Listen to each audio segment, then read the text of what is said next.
یہ کوئی چھپی جگہ نہیں ہے، یہ کوئی گاؤں نہیں ہے، اور اگر وہاں پہ ہمارے صحافی محفوظ نہیں ہیں تو پھر پشاور میں، وزیرستان میں، ٹانک میں جو صحافی برادری ہے وہ کتنی محفوظ ہوگی؟ حکومت کہتی ہے کہ ہم نے صحافیوں کی پروٹیکشن کے لیے بل پیش کیا ہے، لیکن صرف زبانی جمع خرچ سے بات بہت نکل گئی ہے۔ ہم اس پلیٹ فارم سے عوامی نیشنل پارٹی کی طرف سے ایک فری اینڈ فیئر انکوائری کا مطالبہ کرتے ہیں کہ ایک انکوائری کمیشن بنایا جائے اور بتایا جائے کہ آخر کار یہ کون ہیں جو بار بار صحافیوں پہ حملے کر رہے ہیں، اور پھر نہ ان کی کوئی پکڑائی ہوتی ہے، نہ سنوائی ہوتی ہے، نہ ان کی کوئی سازش، نہ ان پہ کوئی سزا دی جاتی ہے۔ تو اس چیز کے بارے میں حکومت کو ہوش کے ناخن لینے چاہیے اور سخت سے سخت اقدام اٹھانے چاہیے۔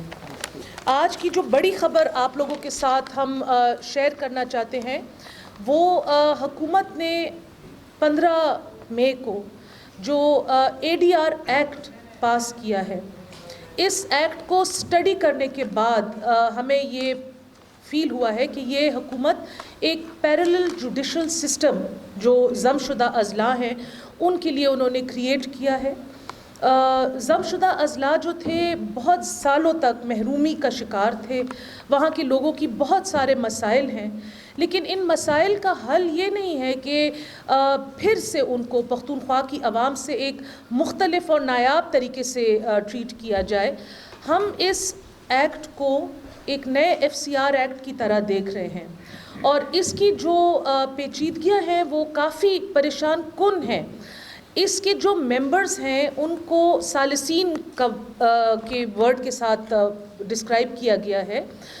ثالثین کے بارے میں یہ کہا گیا ہے، اور اس ایکٹ کے بارے میں یہ کہا گیا ہے کہ کوئی بھی کیس سول یا کرمنل کسی بھی ٹائم کورٹ سے اٹھا کے ADR کی کمیٹی کو، ثالثین کی کمیٹی کو ہینڈ اوور کیا جا سکتا ہے۔ پھر ان ثالثین کو اتنی بلینکٹ امیونٹی دی گئی ہے کہ اس میں کہا ہے کہ ثالثین ان کو اس پوسٹ پہ چوز کرنے والے اور کوئی بھی سرکاری عملہ جس کا ADR ایکٹ کے ساتھ کوئی تعلق ہے اس کے اوپر فیوچر میں کوئی سول اور کرمنل کیس نہیں ہو سکتا۔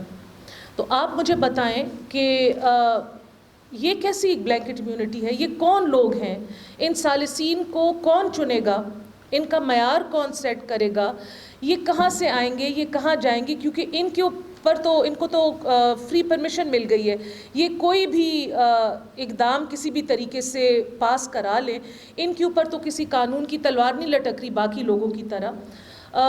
ڈسٹرکٹ انتظامیہ کو اسٹرینتھن کرنا چاہیے۔ آج بھی جو DC وزیرستان ہیں ان کا وہاں پہ دفتر نہیں ہے، وہ ٹانک میں بیٹھے ہوئے ہیں۔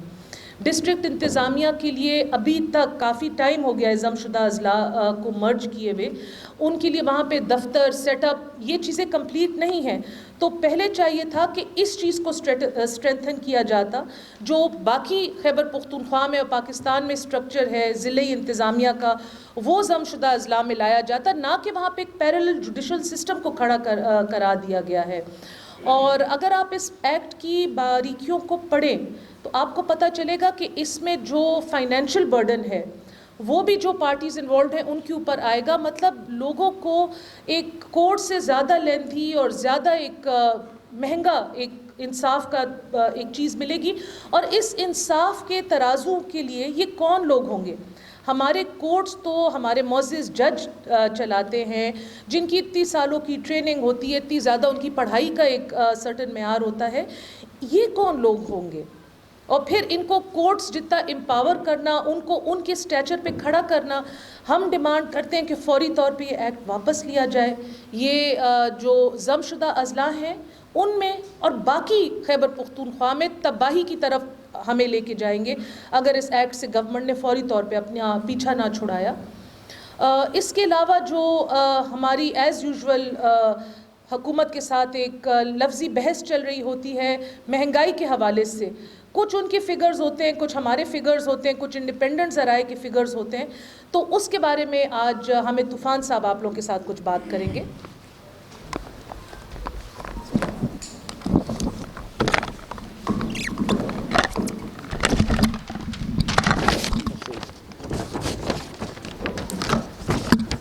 بسم اللہ الرحمن الرحیم. صحافی بھائی سب آپ کا بہت بہت شکریہ. ابھی جو ایک سروے ہوئی اور ان کے پی ٹی آئی گورنمنٹ کی جو اعداد و شمار حکومت نے بیان کیے ہیں, میرے خیال میں یہ اعداد و شمار کی جادوگر ہیں, اور یہ پی ٹی آئی کے اپنے گورنمنٹ میں لوگ جو بیٹھے ہوئے ہیں وہ بھی ہنس رہے ہیں کہ یہ ایسی ترقی کہاں سے آ گئی جو ہمیں خود بھی پتہ نہیں ہے, اور ہم نے یہ اعداد و شمار بیان کیے ہیں. پی ٹی آئی کا دعویٰ ہے کہ جی ڈی پی گروتھ جو ہے وہ 3.92 تک پہنچ چکی ہے, حالانکہ جو مہنگائی ہے, جو بے روزگاری ہے, وہ اس کے برعکس ہے. ادھر یہ لوگ معاشی ترقی کی بات کر رہے ہیں, ادھر غریب کا چولہا بجھ رہا ہے. تو ایک متضاد سا دعویٰ ہے جس کو ہم مسترد بھی کرتے ہیں, اور عام لوگ بھی اس کو سمجھتے ہیں کہ یہ ایک صرف ہوائی فائرنگ ہے, اس کے علاوہ کچھ بھی نہیں ہے.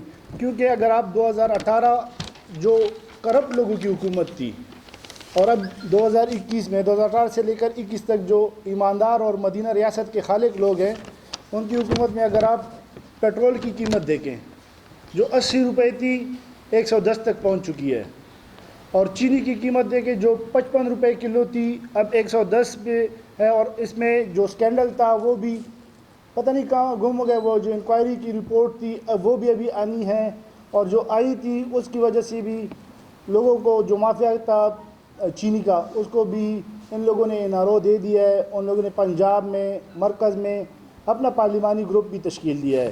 اس طرح گھی کی قیمت اگر آپ دیکھیں جو 2018 میں 140 روپے لیٹر تھا, اب 280 یا 280 سے بھی زیادہ ہو گیا ہے. آٹے کی قیمت دیکھیں جو 20 کلو کی بوری تھی وہ 650 روپے پر 20 kg تھی, اب 1300 یا 1300 سے بھی بڑھ کر ہے. دال چنی کی قیمت دے کے 65 روپے کلو تھی, اب تقریباً 150-155 روپے کلو ہے. دال ماش 180 روپے کلو تھی 2018 میں, اب تقریباً 300-310 روپے کلو ہے. چاول کی جو قیمت ہے 55 روپے کلو تھی, اب 150-145 سے 150 تک وہ بھی ہے. یہ تو ان کا معاشی صورتحال ہے جو یہ ترقی اس کو کہہ رہے ہیں, لیکن ادھر غریب کا چولہا بجھ رہا ہے, اور معاشی ترقی جو ان کے اعداد و شمار کے جادوگر ہیں وہ 3.9 تک لے گئے ہیں. اب اس ملک میں جو قرضے ہیں جو 2018 میں تھے وہ تقریباً 30,000 ارب روپے کے قرضے تھے. اب 3 سال میں یا پونے 3 سال میں 1947 سے لے کر 2018 تک 30,000 ارب روپے قرضے تھے, اور 3 سال میں یہ 45,000 روپے سے بھی زیادہ قرضے کا ہو گئے ہیں. تقریباً ان لوگوں نے 6,000 ارب روپے سے زیادہ پر ایئر لیا ہے.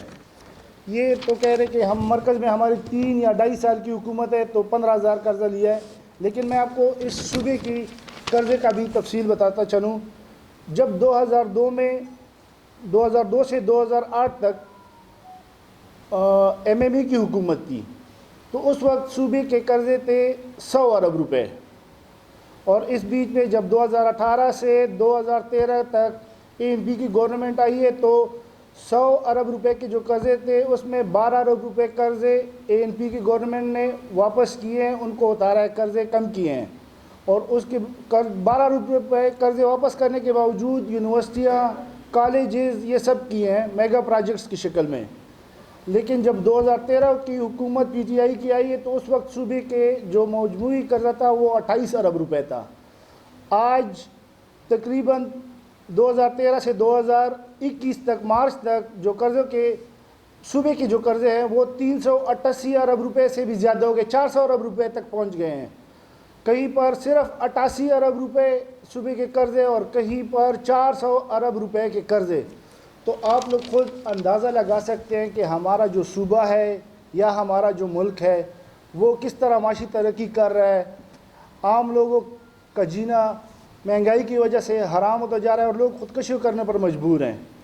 اگر یہ معاشی ترقی ہے تو آپ خود سوچیں کہ آنے والے وقتوں میں غریب لوگوں کا کیا حال ہوگا اور کیا کریں گے. آپ لوگوں کا بہت بہت شکریہ.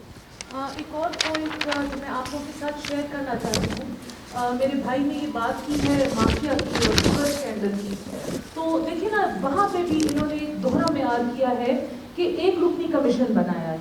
مطلب ایک آدمی کے تھاٹ کے اوپر, ایک آدمی کی سوچ کے اوپر یہ لوگ یا بری ہوں گے اور یا یہ لوگ ان کو گلٹی کیا جائے گا, اور ان کے جو بیہیویئر ہے اس سے صاف پتہ چل رہا ہے کہ شوگر مافیا کو ایک NRO دے دیا گیا ہے. کیا یہ اس لیے ہے کیونکہ یہ لوگ پنجاب سے بلونگ کرتے ہیں؟ کیونکہ آج سے کچھ مہینے پہلے جب خیبر پختونخوا کے کچھ وزراء نے چیف منسٹر کے خلاف آواز اٹھائی یا خیبر پختونخوا میں حکومتی یا منسٹروں کی دفتروں میں بدعنوانی کی بات اٹھائی تو ان سے ان کے عہدے چھین لیے گئے, ان کو پارٹی کے عہدوں سے برطرف کر دیا گیا اور ان کو کافی, جس کو اب سیاسی کولڈ سٹوریج ہے, اس میں بٹھا دیا گیا. تو اب یہ جو پنجاب کی لابی ہے, انہوں نے بہت سنگین الزامات لگائے ہیں, ٹی وی ٹاک شوز پہ آئے ہیں, پریس میں, فلور آف دا ہاؤس پر. تو ان کے ساتھ کبھی پرائم منسٹر ملتے ہیں, کبھی ان کے ساتھ ایڈوائزر ٹو پرائم منسٹر ملتے ہیں. یہ کیوں ان لوگوں کے ساتھ مختلف قسم کا سلوک کیا جا رہا ہے؟ یہ مختلف سلوک اس لیے ہے کہ وہاں پہ آلریڈی NRO دینے کا فیصلہ کر لیا گیا ہے, اور کیونکہ وہ امیر لوگ ہیں, وہ پارٹی کے ATM ہیں, پارٹی کی جو فائنینشیل بیک بون ہے وہ ان پہ ڈپینڈ کرتی ہے, تو اس لیے یہ دوہرا معیار ہے.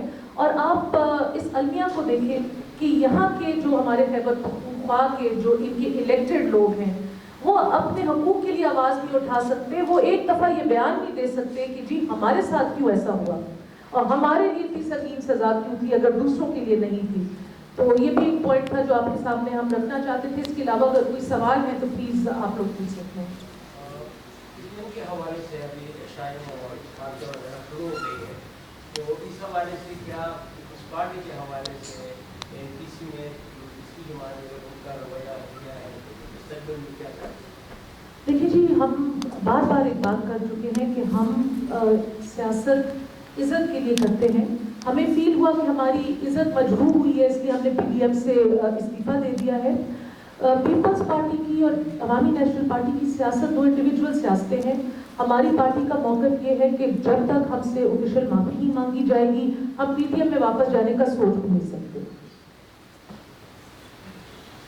میڈم PDM کے حوالے سے کوشچن ہے کہ کیونکہ جب بھی دیکھا گیا کہ موومنٹ پیک پہ جاتی ہے اور پھر وہ توڑ پھوڑ کا شکار ہو جاتی ہے, آیا کون سے ایسی فورسز ہیں جو اتنا مومنٹم جنریٹ ہونے کے بعد اپنی طاقت استعمال کرتی ہیں اور سب کچھ ختم ہو جاتا ہے؟ لائک پیپل آر ایکسپیکٹنگ کہ مے بی دس گورنمنٹ وہ ختم ہو جائے, لیکن پھر وہی ہوتا ہے کہ آپس میں ان کے ڈفرینسز ہوتے ہیں اور پھر سب کچھ ختم ہو جاتا ہے. دیکھیے, اگر ہم گھر میں پورے ہوں اور ہم گھر میں یونائٹڈ ہونا, تو باہر والا آ کے کبھی کسی کا گھر نہیں توڑ سکتا.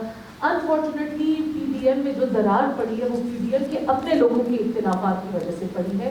اس کی blame we can't put on anybody else. It was our own individual parties نے اپنا فائدہ آگے رکھا, جوائنٹ اپوزیشن کا کلیکٹیو فائدہ پیچھے رکھا.